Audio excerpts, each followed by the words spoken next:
Hello guys, this is Kamran और हमारा modern sociological theory का सफर जारी है। आज हम इसमें करने वाले हैं क्रूजर को और स्पेशली उसका जो कॉन्फ्लिक्ट है, कॉन्फ्लिक्ट के ऊपर उनके जो व्यूज हैं, उनका जो वर्क है वो हम कवर करेंगे। ठीक है। क्रूजर क्रूजर जो था वो एक वी कैन से अ जर्मन अमेरिकन सोशियोलॉजिस्ट था। ठीक है। क्रूजर ने जो बात की है ना एक टाइप ऑफ पर्सपेक्टिव के ऊपर, वो है, उसको हम बोलते हैं कॉन्फ्लिक्ट फंक्शनलिज्म। उन्होंने क्या किया है कि कॉन्फ्लिक्ट और फंक्शनलिज्म को टुगेदर किया है। That's very important. उनका जो सबसे इंपॉर्टेंट वर्क है, उन्होंने इस पे थीसिस भी किया है, ये जो इसका है the function of social conflict. बात समझ रहे हैं ना। फिर क्रूजर जो है वो कार्ल मार्क्स से भी कुछ हद तक मुतासिर है, मैक्स वेबर से भी कुछ हद तक मुतासिर है, लेकिन ये जो सबसे ज्यादा मुतासिर है ना, वो मुतासिर है जॉर्ज सिमल से। जॉर्ज सिमल ने भी कॉन्फ्लिक्ट के ऊपर बात की है। जॉर्ज सिमल कहता है कि conflict is the unavoidable and natural part of the human life. ठीक है, एसोसिएशन में। और वो मोस्टली ग्रुप्स के ऊपर बात करते हैं, ग्रुप की जो सॉलिडेरिटी, उसकी इंटेंसिटी है, तो उसकी फ्रीक्वेंसीज हैं, कैसे लोग मीट करते हैं, कैसे ग्रुप बनता है, कहां पे कैसे ग्रुप होता है, कहां पे कैसे ग्रुप होता है। So it's all about the George Simmel work. ये जस्ट थोड़ी सी समरी में मैंने आपको बताई कि why Coser impressed from the George Simmel. लेकिन क्रूजर जो था, क्रूजर ने भी यही बात की है कि कॉन्फ्लिक्ट इज द अनअवॉइडेबल और we can say the natural part of the human life. बात समझ रहे हैं ना। तो क्रूजर जो है ये अगेंस्ट जाता है टेलकट पार्सन के। टेलकट पार्सन जो स्ट्रक्चरल फंक्शनलिस्ट है, टेलकट पार्सन कहता है कि भाई ये जो लोग आपस में जुड़े हैं ना, ये कॉन्सेंसस के थ्रू जुड़े हैं, लाइक पीसफुली वो जुड़े हैं। ठीक है, इसमें कोई कॉन्फ्लिक्ट वगैरह ये चीजें नहीं है। उन्होंने इसको अवॉइड किया है, इस कॉन्फ्लिक्ट को उन्होंने, उसके वर्क में ये चीज नहीं है। ठीक है। तो ये क्रूजर कहता है कि टेलकट पार्सन के वर्क में कुछ कुछ चीजें मिसिंग हैं, और that is social, specially the conflict. ठीक है, कॉन्फ्लिक्ट जो है इसमें मिसिंग है। तो ये कहता है कि ये जो सोशल ऑर्डर आते हैं मुआशरे में, अकॉर्डिंग टू द क्रूजर, इसमें रोल जो है मेन ये कॉन्फ्लिक्ट का है। इसको हम कैसे अवॉइड कर सकते हैं? ये हर जगह पे कॉन्फ्लिक्ट है, सोशल ग्रुप्स में, सोशल रिलेशंस में, कंट्रीज के बीच कॉन्फ्लिक्ट। ठीक है, आइडियोलॉजीज में कॉन्फ्लिक्ट, फिजिकली कॉन्फ्लिक्ट, हर जगह पे कॉन्फ्लिक्ट कॉन्फ्लिक्ट कॉन्फ्लिक्ट। ठीक है। So let's understand the conflict generally. So we can then define the conflict as a struggle over value, status, power, resources, where each side tries to weaken or defeat another. That's very general definition of the conflict. Conflict क्या है? एक struggle है, कोशिश है लोगों का। ठीक है, वो पावर के लिए, स्टेटस के लिए, रिसोर्सेस के लिए जो है वो करते हैं स्ट्रगल, क्योंकि ये चीजें लिमिटेड है। जब चीज लिमिटेड होती है तो लोग स्ट्रगल करते हैं। मैं आपको बताऊं ना कि यहां पे एक आटे का एक बड़ा ट्रक आ जाए, उसमें 100 बोरे आटा हो, 100 बोरियां हो उसमें आटे का, लोग हो 300, तो क्या होगा? लोग भागेंगे। There will be more competitive, क्योंकि स्कैर्सिटी है, किल्लत है, कमी है। सो दैट्स व्हाई वो भाग रहे हैं। कॉन्फ्लिक्ट है, इट्स कॉन्फ्लिक्ट, क्योंकि कॉन्फ्लिक्ट क्यों है? रिसोर्सेज की कमी है। बात समझ रहे हैं ना। अब ये क्रूजर ये बहुत अजीब बात करता है कि conflict have some positive functions, and that's very important. क्रूजर कहता है कि कॉन्फ्लिक्ट के पॉजिटिव फंक्शंस हैं। How? It challenge the power structure. Power structure को चैलेंज करता है कि भाईजान ये जो आप कर रहे हैं, आप ये जो ज्यादा सैलरी ले रहे हैं, आप ये जो ज्यादा कमा रहे हैं, क्यों? और हम गरीब हैं, क्यों? ये इन चीजों को क्वेश्चन कर रहे हैं। ठीक है। फिर इनके ऊपर जो आइडियोलॉजीज हावी हैं, इसको भी क्वेश्चन कर रहे हैं। ठीक है। हमारे बीच में according to Karl Marx 2 groups बने हुए हैं, लाइक बोर्जोआ है, प्रोलेटेरिएट है, they are always in conflict. ठीक है। तो ये कोशिश में है, स्ट्रगल में है, एक ऐसी सोसाइटी में जहां पे, जिसको हम बोलते हैं क्लासलेस सोसाइटी, जहां पे ये चीजें नॉर्मलाइज होना। आई मीन कि एक नॉर्मल सिचुएशन बन जाए, कि ये कॉन्फ्लिक्ट खत्म हो जाए। तो ये जो बात है, अगेन ये कहता है कि conflict is a natural part of human life, मैंने आप लोगों को बोल दिया। और फिर ये कहता है कि it can be goal oriented, ठीक है। और ये मिल्टन की तरह बोलता है, जैसे मिल्टन ने क्राइम के ऊपर बात की है ना, कि crime can be good to some extent. Crime जो है वो अच्छा होता है। कैसे क्राइम अच्छा होता है? क्राइम अच्छा होता है because it improve your law enforcement agencies. तो अगर ये क्राइम ना होते तो लॉ इन्फोर्समेंट एजेंसी की फिर क्या जरूरत थी? ये क्राइम है तो लॉ इन्फोर्समेंट एजेंसी है ना। तो फिर ये जो सोसाइटी है इसमें थोड़ा सा डिसइक्विलिब्रियम पैदा हो जाता है, थोड़े क्राइम्स आ जाते हैं, तो फिर लॉ इन्फोर्समेंट एजेंसी जो है वो फिर एक्शन में आ जाती है, ठीक है। तो फिर वो सोसाइटी को दोबारा स्टेबलाइज करता है और फिर ये इन लोगों को रिकॉल भी करता है कि सोसाइटी कैसे चलनी चाहिए, ठीक है। अब इन अनदर कंटेक्स्ट, हम मुआशरे में जो रह रहे हैं लोग, तो हमें भी ये नॉर्म्स वैल्यूज वगैरह रिवाइज हो जाते हैं, ठीक है, कि हमारे नॉर्म्स असल में क्या होते हैं। जनाब, एक बंदा क्राइम करता है तो एक बंदा डिविएंस करता है, लाइक वो एक डिविएंट बिहेवियर में इन्वॉल्व है, तो हम लोग जो है हमें रिवाइज हो जाता है कि हमारे पास कुछ ऐसे नॉर्म्स भी हैं जो इस एक्ट के खिलाफ है, ये जो ये कर रही है एक्शन, तो ये हमें रिवाइज हो जाता है, हम इसको रिपीट करते हैं, हमें याद दिलाता है कि हमारे कुछ ऐसे नॉर्म्स हैं। तो ये नॉर्म्स के ऊपर हम हमारा जो है वो एग्रीमेंट है और हम इससे जुड़े हुए हैं, तो इस लिहाज से हम इस बंदे के खिलाफ हैं, ये जो ये कर रहा है इसके हम खिलाफ हैं। So we will question him और हर, ठीक है। लिवाई स्कूजर ने बहुत काम किया, उन्होंने जो है वो वी कैन से ये लिखा the function of social conflict. फिर इसके बाद उन्होंने, अगर आपके कोर्स में कोई पॉलिटिकल सोशियोलॉजी हो तो पॉलिटिकल सोशियोलॉजी भी इसका वर्क है। इसके अलावा main of ideas I think 1956 में उन्होंने इसको पब्लिश किया। फिर इसके अलावा जो है वो सोशियोलॉजिकल थियरी 1964 में उन्होंने जो है वो पब्लिश किया था। बात समझ रहे हैं ना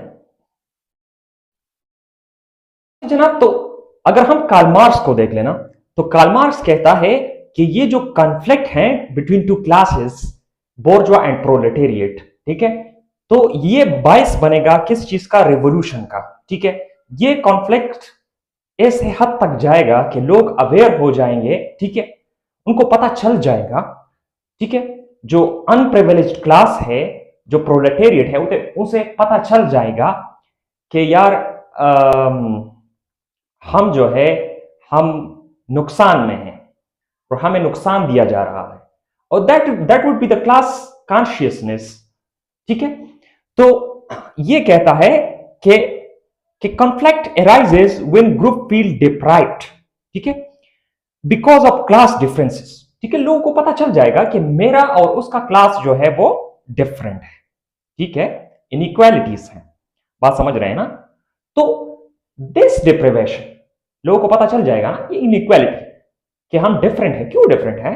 तो so this deprivation create awareness which leads to conflict and social change, ठीक है। कॉन्फ्लिक्ट और सोशल चेंज आपस में जुड़े हुए हैं, ठीक है।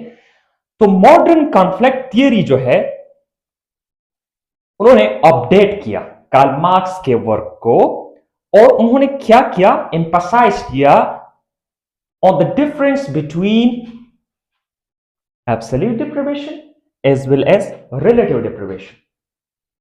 बात समझ रहे हैं? और ये असल में क्रूजर की कहानी है कि क्रूजर कहता है कि कैसे रिवॉल्यूशन आता है, कैसे सोशल चेंज आता है।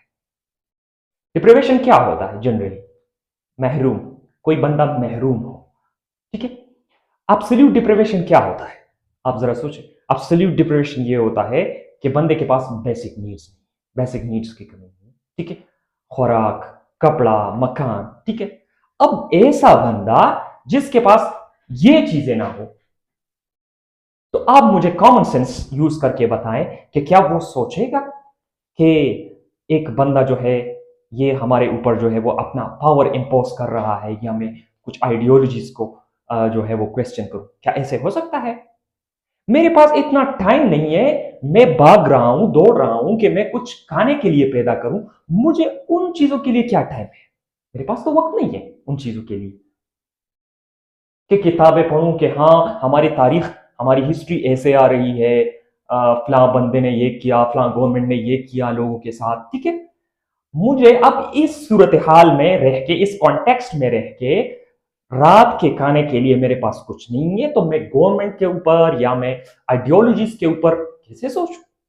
मुझे तो ये करना है कि जाके कहीं पे मजदूरी करूं, कुछ मुझे उधार दो, मतलब 100-200 रुपए दें ताकि मैं रात के लिए खाना लेके आऊं। That is the absolute deprivation. जो एब्सोल्यूट डिप्राइव्ड लोग होते हैं ना, वो सोशल चेंज नहीं लाते।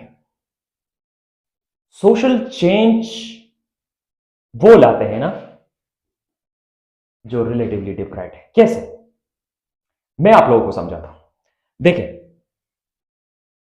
अब मेरे पास खुराक भी है, सब कुछ है, ठीक है। Like I belong to somehow middle class, ठीक है। इन दिस कॉन्टेक्स्ट, यहां पे मिडिल क्लास भी काफी लो क्लास होता है as compare to United State. तो मैं कहता हूं, अब मैं पॉवर्टी लाइन से तो ऊपर हूं, मेरे पास खुराक भी है, सब कुछ है, लेकिन अब मैं देखता हूं कि इस बंदे के पास पावर मेरे से ज्यादा है, तो क्यों है? अब मैं इन चीजों के बारे में सोचूंगा। अब यही चीजें जो है, it leads to the revolution, ठीक है। लोग प्रोटेस्ट के लिए बाहर आते हैं, जैसे आपने देखा ना, औरत मार्च बाहर आए, तो वो तो भूखे नहीं मर रहे हैं, ठीक है, बट वो जो है वो अपने राइट्स के लिए लड़ रहे हैं। बात समझ रहे हैं ना? तो असल में ये जो रिवोल्यूशन की कहानी या फिलॉसफी है ना, ये इस शिफ्ट में है। इस शिफ्ट में जब रिलेटिव डिप्रिवेशन से चेंज होता है, मतलब शिफ्ट होते हैं लोग toward the sorry, from the absolute deprivation से लोग शिफ्ट होते हैं टू द रिलेटिव डिप्रिवेशन। यहां पे सोशल चेंज आता है। यहां पे ये सोशल चेंज का लॉजिक पड़ा हुआ है अकॉर्डिंग टू द कूजर। और मैं आप लोगों को अगेन बता दूं कि ये जो कॉन्फ्लिक्ट है ना, इसके साथ ये सोशल चेंज जुड़ा हुआ है। और social change is more important, ठीक है, and more valuable to the conflict theorists, ठीक है। ये सोशल चेंज वाला चीज इसको देखते हैं, इसको देखते हैं थ्रू कॉन्फ्लिक्ट लेंस, कैसे सोशल चेंज आएगा। तो सोसाइटी जब चेंज होता है, हो जाती है ना, तो वो एक another kind of equilibrium adopt करती है। लेकिन ये नहीं है कि ये इक्विलिब्रियम बस ये इक्विलिब्रियम ही रहेगा, कॉन्फ्लिक्ट भी रहेगा। क्वेश्चन करेंगे लोगों स्ट्रक्चर को, चीजों को, आइडियोलॉजीज को, और तभी ये चेंज जो है ये जारी रहेगा। जैसे कार्ल मार्क्स कहता है ना, चेंज आ रहा है, from the primitive communism change आ रहा है, ठीक है। फिर जब ये चीज आया ना, ये क्या कहते हैं, फ्यूडलिज्म आया और स्लेवरी वगैरह आए, फिर लॉर्ड एंड टेनेंट्स, और फिर ये जो पीजेंट और वर्कर आ गए ना, तो ये यहाँ पे ये जो पीजेंट एंड वर्कर फ्यूडलिज्म, तो ये फिर कैपिटलिज्म आया। ये चेंज है, ये चेंज आ रहा है। लोग स्ट्रगल में है, कॉन्फ्लिक्ट में है, तो चेंज आ रहा है ना। कहानी तो यही है।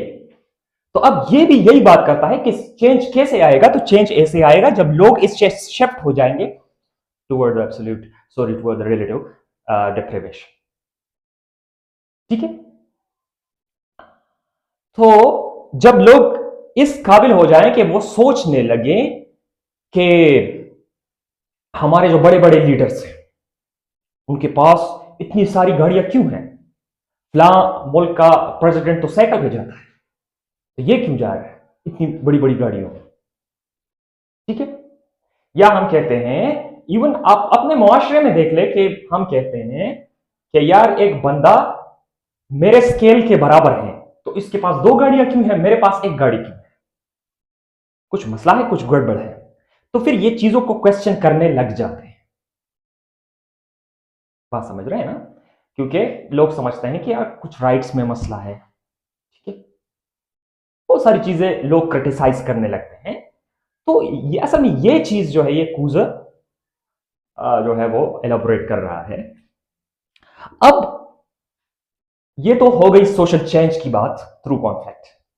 अब ये कॉन्फ्लिक्ट ग्रुप्स जो बनते हैं ना, इनमें अब वायलेंस देखते हैं कि कितना एक ग्रुप वायलेंट है और कितना एक ग्रुप वायलेंट नहीं है। मैं आपको बताऊं, एक ग्रुप जितना ऑर्गेनाइज हो ना, उसमें वायलेंस उतनी कम होती है। ठीक है, उनके कुछ प्रॉपर नॉर्म्स हों, ठीक है, और एक ऑर्गेनाइज्ड रिक्रूटमेंट सिस्टम हो या कुछ इस तरह का ना, तो आई मीन क्या, ऑर्गेनाइज ग्रुप हो, ठीक है, उनका एक प्रॉपर गोल हो, ठीक है, एक रेशनल गोल हो और उसमें कुछ रेशनल रूल्स एंड रेगुलेशन हो, तो वो ग्रुप जो होता है वो ऑर्गेनाइज्ड कहलाता है। और उस ऑर्गेनाइज्ड ग्रुप ना, उसमें वायलेंस कम होती है, वायलेंस की इंटेंसिटी कम होती है।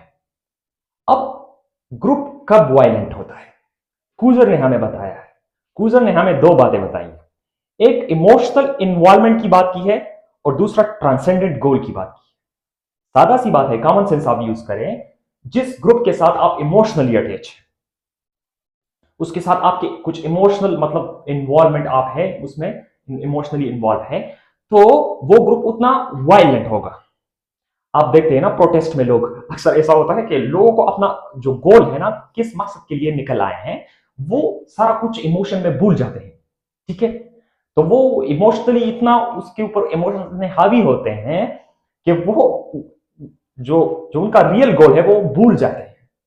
बस तोड़ तोड़ तोड़ फोड़ ये इन चीजों में लगे रहते हैं। ठीक है, ये अनऑर्गेनाइज ग्रुप होता है, उसमें इमोशंस बहुत ज्यादा होते हैं। जितने इमोशंस ज्यादा होंगे उतना ग्रुप वायलेंट होगा, कॉन्फ्लिक्ट वायलेंट होगा। ठीक है, अब ट्रांसेंडेंट गोल, ट्रांसेंडेंट गोल में ग्रुप जो है वो वायलेंट होता है जब उनके ट्रांसेंडेंट गोल्स, ट्रांसेंडेंट गोल क्या होते हैं, ट्रांसेंडेंट गोल्स जो है वो ऐसे गोल्स होते हैं, समथिंग सेक्रेट। ठीक है, वो कलेक्टिव को इन्फ्लुएंस करता है। जैसे मैं आपको बताऊं, मजहब, मजहब के मकसद के ऊपर आप लड़ो, ठीक है, आप कॉन्फ्लिक्ट करो, तो वो इतना वायलेंट होगा ना, आप सोच भी नहीं सकते। ठीक है, या ह्यूमन राइट्स के ऊपर, फॉर एग्जाम्पल रेप होता है लड़की का, बच्ची का, नो, तो एक गांव पूरा निकल आता है, फिर वो उस बंदे का क्या हशर करते हैं आप सोच भी नहीं सकते। ये ट्रांसेंडेंट गोल्स है, ह्यूमन राइट्स, रिलीजन। ठीक है, तो ये इसके साथ अटैच हो जाते हैं, तो फिर ये ग्रुप, ये कॉन्फ्लिक्ट बहुत ज्यादा वायलेंट हो जाता है। आप समझ रहे हैं, कॉमन सेंस की बात है कि जितना ग्रुप ऑर्गेनाइज होगा ना, जितना उसमें उसके रेशनल गोल्स होते हैं, जितना उसमें रेशनल रूल्स एंड रेगुलेशन होते हैं, कॉमन सेंस की बात है, उतना एक चेंज ऑर्गेनाइज तरीके से आएगा। ठीक है, एक रिलायबल चेंज आएगा। समझ रहे हैं ना? तो कूजर जो है, बिग न्यू मॉक्सेस्ट, कॉन्फ्लिक्ट के ऊपर बात करता है ना, तो उन्होंने हमें कॉन्फ्लिक्ट की बात की है, कॉन्फ्लिक्ट के पॉजिटिव साइड की बात की है, फिर कॉन्फ्लिक्ट कैसे चेंज के लिए इंपॉर्टेंट है वो बात की है, फिर कॉन्फ्लिक्ट कैसे होते हैं, वायलेंट होते हैं या नॉन वायलेंट होते हैं, और कौन से जो है वो चेंज लाने के लिए मौजूद होते हैं। So that's all about the Kuzo. So thanks for watching this video. Allah Hafiz.